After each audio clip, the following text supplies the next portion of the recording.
When you're really comfortable, you're really happy about being single, you love your life, you've got your friends, you've got your work, you've got your little girl, and your life's, you've got your gym time, your life's balanced, and you feel like, I don't need a man. And then suddenly, that's when it comes along. Yeah. There he is. Absolutely, yeah. Us men do have a habit of popping up when you least expect it. Absolutely. It leads us to the question, though, and Donna, I'm going to ask you this if it's all right. Can you be single and be happy? Or is that just a line that single people try to throw out there because they're secretly very unhappy, but they want to try and project something different? Well, I guess I can't talk for everybody, but yeah, I've been single and very happy. It's one of the happiest times in my life because, I mean, that's the time where you get to know who you are. It's the time for, I guess, a bit of self-development and a bit of, I don't know, just doing the things that you want to do. It's not that you can't do that when you're with somebody either. I mean, you can do the same thing when you are in love. But, yeah, I think you can be happy and single. And you can also be very, very happy and in love as well.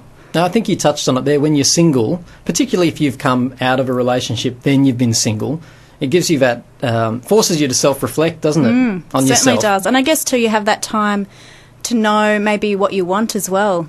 Yeah, so that's good. Maybe find strengths that you didn't know you had. Like you've always relied on your partner or boyfriend to do certain things for you, and then they're not there anymore. You need to learn to do new things for yourself and depend on yourself. Especially, Michelle, because some people fall in love when they're very young, don't they? And you do. You're absolutely right. There's a reliance. And some people, once they come out of a relation, they don't even know how to pay a bill. Yeah, yes. That's like me, yeah. So what happened to you? Well, I was in a four-year relationship, which was a long time for me.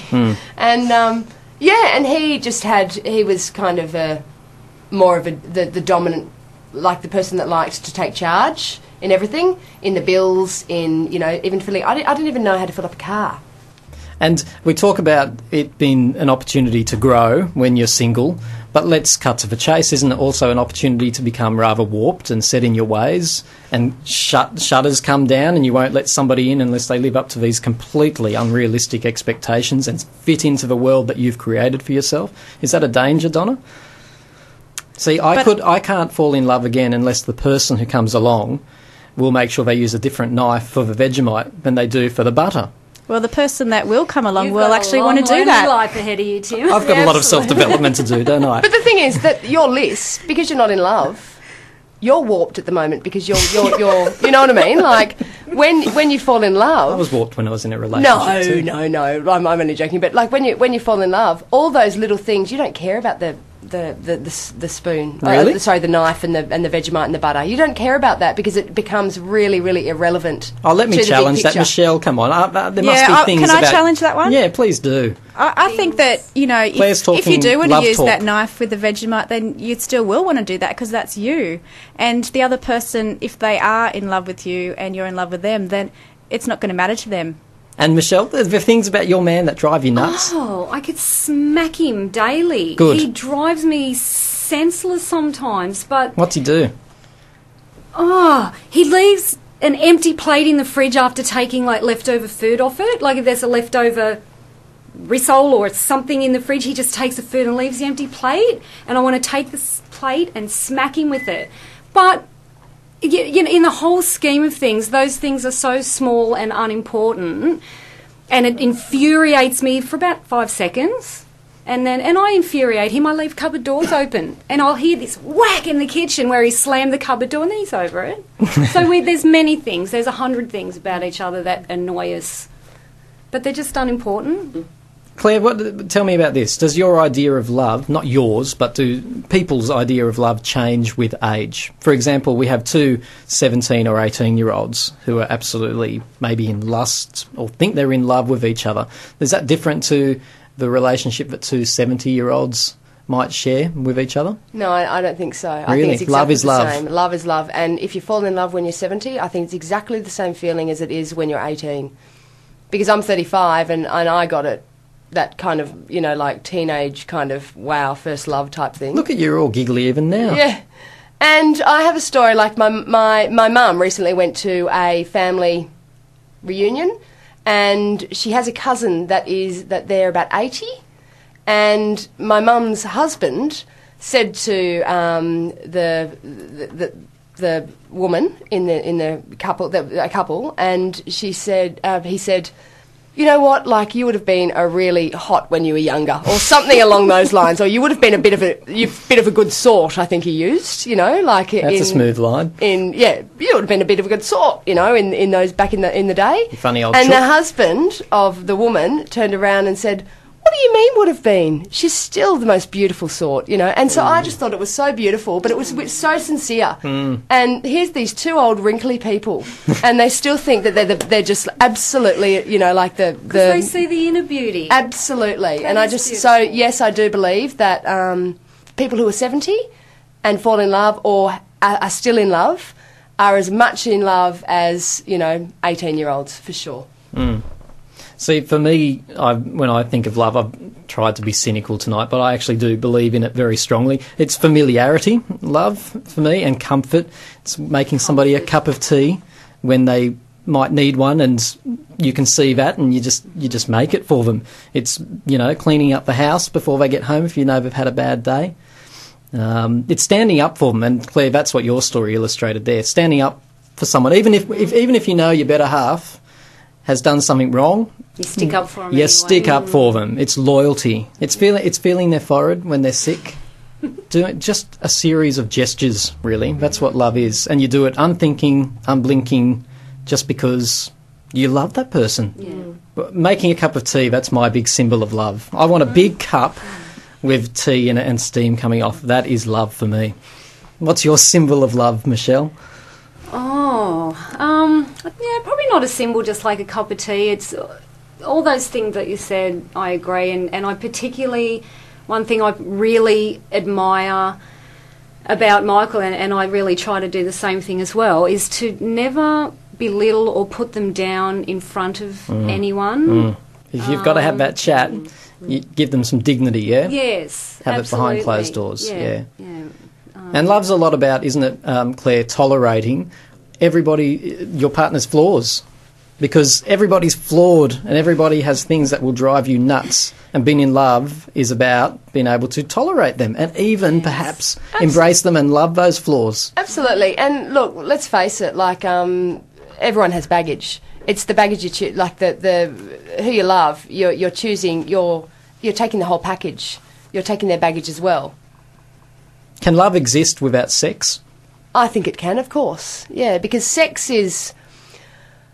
Love can exist without sex. Yes, it can. I do believe.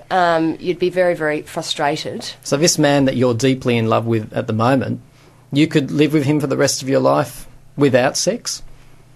Don't pull that face. As long as he buys me a really good vibrator.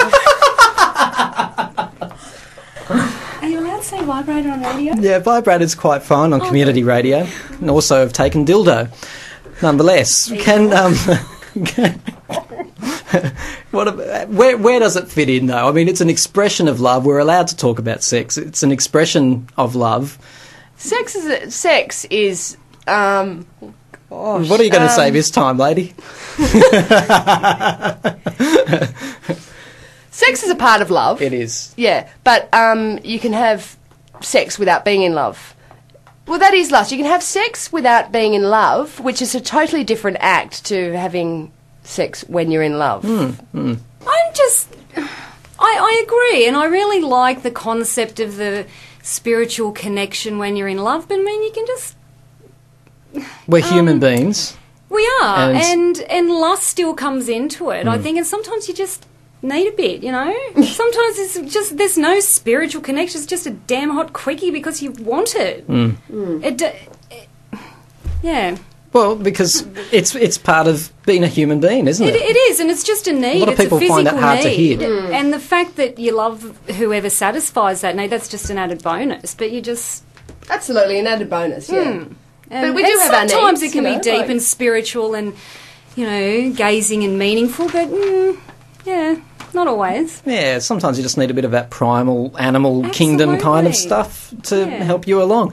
And Donna, can you answer a really difficult question that I've been grappling with for many years? What is it that attracts a woman to a man? What do you look for in a man? What do women look for in a man? And tell me, because I'm going to change, I promise. Yeah. Men who don't mind if you use the same knife in the Vegemite. All right, I'll write that one down. I guess, again, it depends on each person. I mean, you look for what you want in a man.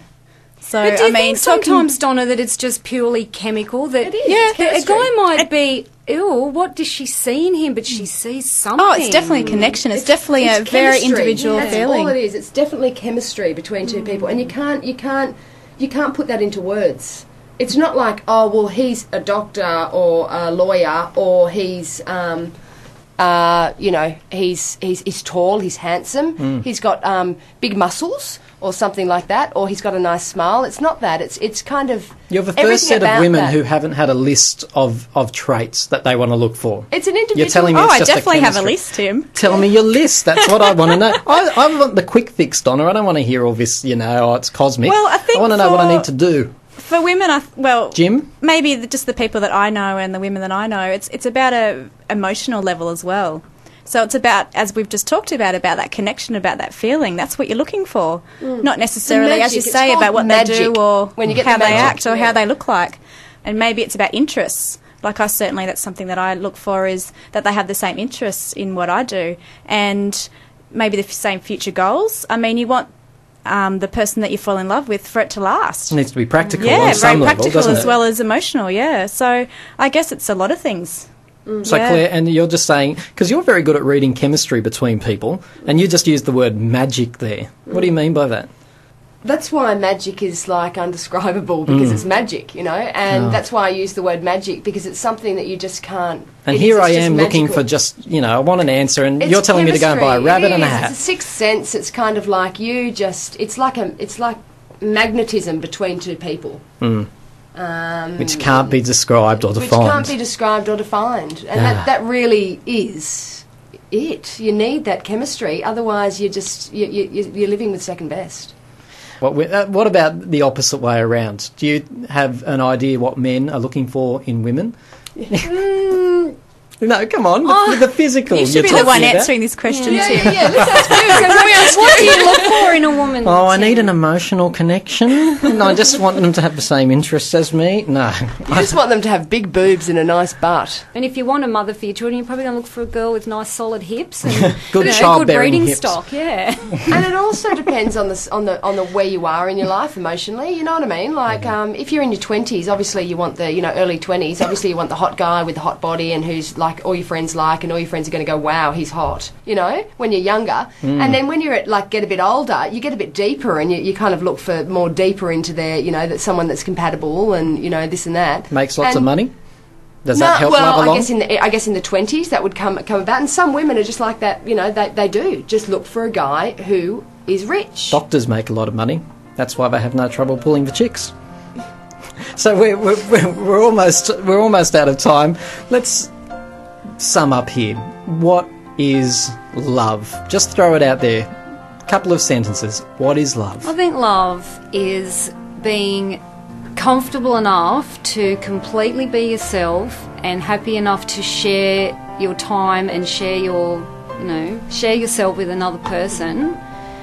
I guess it's just kind of like you said, comfort. Comfort, being familiarity, able to and trust. give and take comfort from another person. Love is the person who you want to be with if the world blows up, and you want to be there with him to say goodbye if your life's going to end, and no one else around, just you and that person, and that's it. It's like the end of the Titanic. It is. You're facing your own mortality, even in the coldest water in the world, and you just want to hold hands. Absolutely. That's love. That's love.